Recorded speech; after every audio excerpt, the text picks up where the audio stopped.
3 ερωτήσεις που κάνει μια νεαρή κοπέλα όταν θέλει να κοιμηθεί μαζί σου.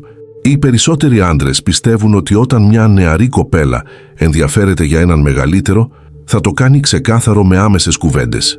Λάθος. Η ψυχολογία δείχνει ότι μια γυναίκα δεν θα πει ποτέ «θέλω να κοιμηθώ μαζί σου». Αυτό που θα κάνει είναι να σε τεστάρει. Θα ρίξει ερωτήσεις μεταμφιεσμένες σε περιέργεια, οι οποίες όμως στην πραγματικότητα είναι ψυχολογικά φίλτρα για να μετρήσει αν είσαι όντως ο ώριμος και κυρίαρχος άντρας που δείχνεις. Πραγματικά πιστεύεις ότι είναι απλώς ευγενική? Ετοιμάσου, γιατί αυτό που θα ανακαλύψεις τώρα μπορεί να αλλάξει εντελώς τον τρόπο που ερμηνεύεις αυτές τις καταστάσεις. Οι κοινοί άντρες πέφτουν σε αυτή την παγίδα. Ερμηνεύουν την ερώτηση μιας νεαρής ως απλή κουβέντα ή ακόμα χειρότερα ως επίθεση στην ηλικία τους. Και τότε απαντούν αγχωμένοι, δικαιολογούνται, ζητούν συγγνώμη για τη διαφορά γενεών. Το αποτέλεσμα, χάνουν την έλξη αμέσως. Εσύ δεν είσαι τέτοιος άντρας. Δεν είσαι ο απελπισμένος τύπος που προσπαθεί να αποδείξει την ιότη του σε κάθε πρόταση. Είσαι ο άντρας με τη στέρεη στάση που δεν εξαρτάται από το αποτέλεσμα και που οδηγεί την αλληλεπίδραση αβίαστα. Και ακριβώς γι' αυτό σήμερα θα μάθεις να αναγνωρίζεις τα 3 πιο συνηθισμένα τεστ. Ερωτήσεις που μια νεαρή κοπέλα κάνει μόνο όταν ήδη σκέφτεται την οικειότητα μαζί σου. Το έχεις παρατηρήσει να συμβαίνει? Πόσες φορές άφησες την ευκαιρία να χαθεί επειδή δεν αναγνώρισες το σημάδι? Πρώτη ερώτηση. Πόσο χρονών είσαι στα αλήθεια? Φαντάσου τη σκηνή. Γελάτε, πίνετε κάτι μαζί και ξαφνικά σε κοιτάζει στα μάτια. Χαμογελάει με νόημα και ρωτάει «Τελικά, πόσο χρονών είσαι στα αλήθεια?»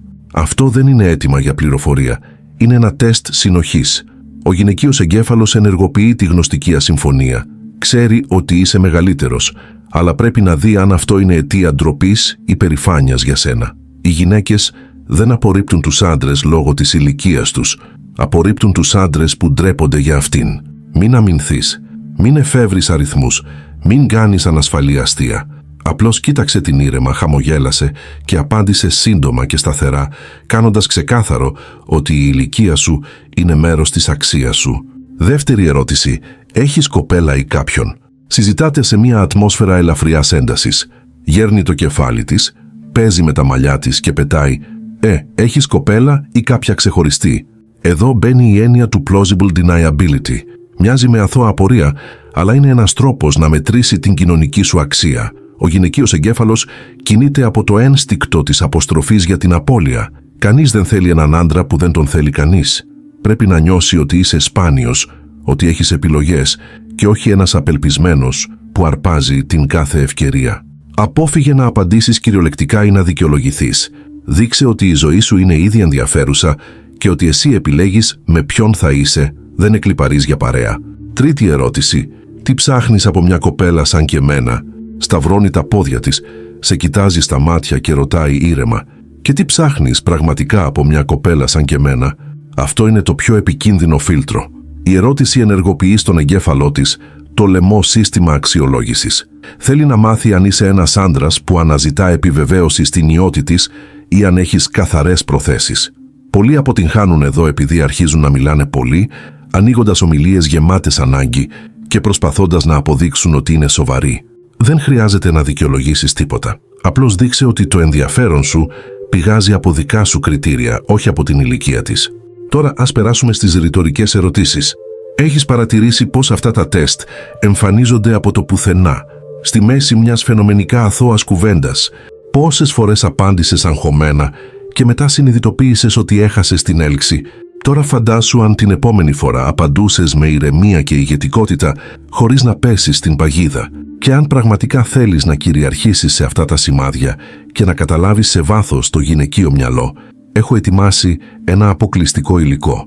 Είναι ένα ψηφιακό βιβλίο με προηγμένες τεχνικές που εξηγούν πώς να ερμηνεύεις όχι μόνο τις ερωτήσεις, αλλά και τα βλέμματα, τα αγγίγματα και τις μεταμφιεσμένες φράσεις.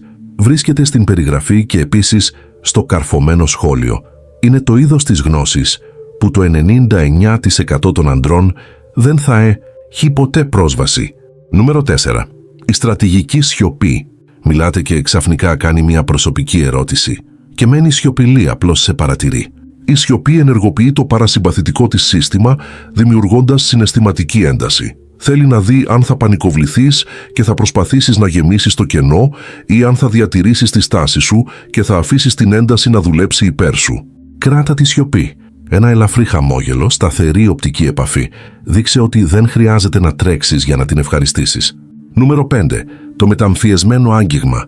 Σου ακουμπάει το χέρι ενώ λέει κάτι ή σου περνάει το χέρι απαλά στον ώμο. Αυτή η κίνηση απελευθερώνει οκιτοκίνη, την ορμόνη της σύνδεσης, αλλά είναι επίσης ένα τεστ ηγετικότητας.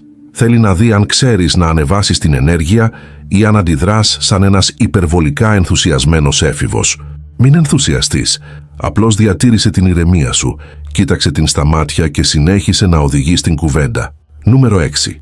Η ερώτηση για το μέλλον. Πετάει αδιάφορα. Και πού φαντάζεσαι τον εαυτό σου σε μερικά χρόνια?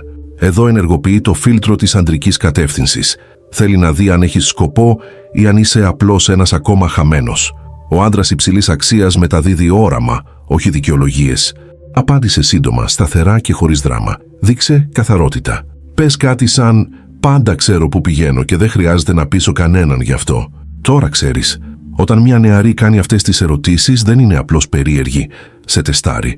Θέλει να δει αν είσαι ο στέρεος άντρας που προβάλλεις ή αν πίσω από τα γκρίζα γένια κρύβεται απλώς ένας έφηβος που φοβάται να γεράσει. Όποιος κυριαρχεί σε αυτά τα σημάδια έχει κοινωνική και σεξουαλική δύναμη πολύ πάνω από τον μέσο όρο, γιατί δεν εξαρτάται από την έγκρισή της, αλλά εμπνέει επιθυμία φυσικά. Αν γίνεσαι ο άντρας που διαβάζει ανάμεσα στις γραμμές και δεν αφήνεται να εξαπατηθεί, ξέρεις ήδη τι πρέπει να κάνεις. Το παιχνίδι άλλαξε για σένα.